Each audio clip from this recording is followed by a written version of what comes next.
సూర్యాపేట జిల్లా పులిచింతల జెన్కో ప్రాజెక్టు దగ్గర ఉద్రిక్తత తలెత్తింది. స్థానిక కార్మికులను ఉద్యోగాల నుంచి తొలగించడంతో వారు ఆందోళన దిగారు. ఒంటిపై పెట్రోల్ పోసుకొని ఆత్మహత్య యత్నానికి పాల్పడటంతో పరిస్థితి ఉద్రిక్తంగా మారింది.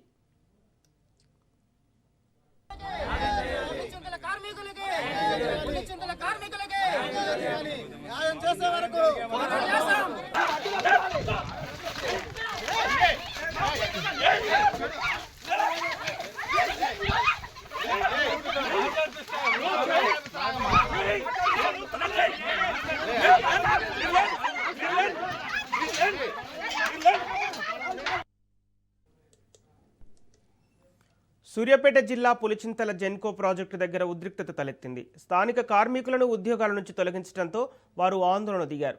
ఒంటిపై పెట్రోల్ పోసుకొని ఆత్మహత్య యత్నానికి పాల్పడటంతో పరిస్థితి ఉద్రిక్తంగా మారింది. ఇదే అంశానికి సంబంధించి పూర్తి డీటెయిల్స్ మా ప్రతినిధి చంద్రశేఖర్ అందిస్తారు. చంద్రశేఖర్, సూర్యాపేట జిల్లా పులిచింతల జెన్కో ప్రాజెక్టు దగ్గర ఉద్రిక్తత పరిస్థితులకు గల కారణాలేంటి? సంపత్, సూర్యాపేట జిల్లా చింతాపాలెం మండలం పులిచింతల జెన్కో ప్రాజెక్ట్ లో వజ్జినేపల్లి గ్రామానికి చెందిన 70 మంది కార్మికులు పులిచింతల జెన్కో ప్రాజెక్ట్ లో పనిచేస్తున్నారు.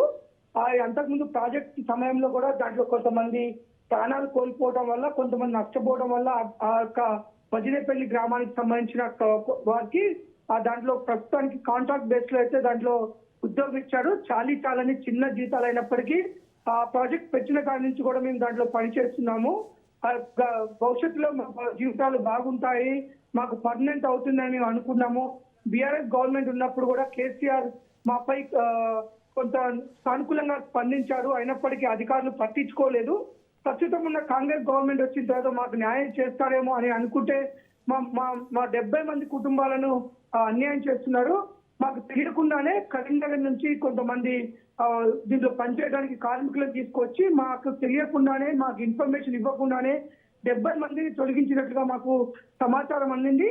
కాబట్టి మేము చిన్న జీతమైన దీంట్లో పనిచేస్తుంటే మాకు ఈ విధంగా అన్యాయం చేస్తారా? న్యాయం చేయాల్సిన కాంగ్రెస్ ప్రభుత్వం అన్యాయం చేసిందని వారి కుటుంబ సభ్యులతో కలిసి వచ్చి ఆ యొక్క ప్రాజెక్టు మెయిన్ గేట్ ముందు వచ్చి ఆ పెట్రోల్ బాటిల్ తీసుకొచ్చి ధర్నాలు చేస్తున్నారు.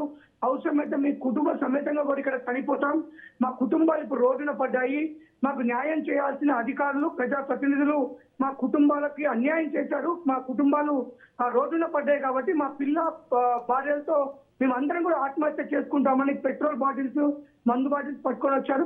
ప్రస్తుతానికి ఆ పులిచింతల జెన్కో ప్రాజెక్టు వద్ద ఉద్రిక్త వాతావరణం అయితే చోటు చేసుకుని ఒక పక్క పోలీసులు వచ్చి ఆ యొక్క బాధితులతో మాట్లాడుతున్నారు. బాధితులకు ఎలాంటి నష్టం జరగకుండా మేము అధికారులతో మాట్లాడతామని చెప్తున్నప్పటికీ కూడా మాకు న్యాయం జరిగేంత వరకు మా యొక్క ధర్నాన్ని విరమించాం.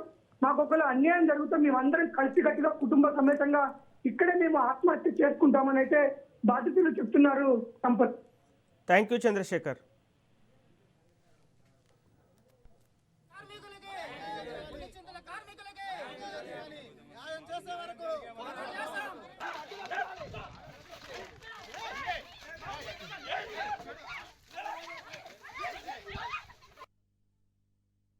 ఉద్యోగాలు వేరే వాళ్ళని తీసుకొచ్చి కూర్చోబెడుతున్నారు.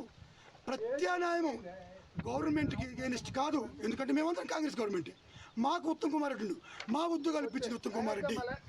కానీ అధికారులు నిర్లక్ష్యమే మమ్మల్ని చచ్చిపోయేదాకా తీసుకొచ్చింది. మేము ఈరోజు ఒకటే చెప్తున్నాం, మాకు అన్నం పెట్టి ఆర్టీసీ అయ్యింది. 16 సంవత్సరాల సర్వీసు, 10 సంవత్సరాలు సర్వీసు నుంచి 10 ఇంక్రిమెంట్లు పోగొట్టుకున్నా. ఇవాళ నాకు 35 సంవత్సరాలు 40 సంవత్సరాలు అవుతున్నాయి. 2 పిల్లగాళ్ళు ఇవాళ రోడ్డు మీద వేసింది ఎస్సీ గారు, చెప్పని కూడా చెప్పకుండా. ఎస్సీ గారు తప్పు కాదు, మా గోపాల్ రెడ్డి వాళ్ళ నాన్న ఇక్కడ కార్మికుడిగా చనిపోయిండు. పర్మనెంట్ ఉద్యోగాలు ఫస్ట్ ఇస్తానని చెప్పి ఇవాళ ఉద్యోగంలో కూర్చోబెట్టారు. ఇవాళ ఉద్యోగం తీసేసి వాళ్ళ భార్య పిల్లగాళ్ళు, అమ్మ నాన్న లేడు, ఎట్ట బతకాలి మేము?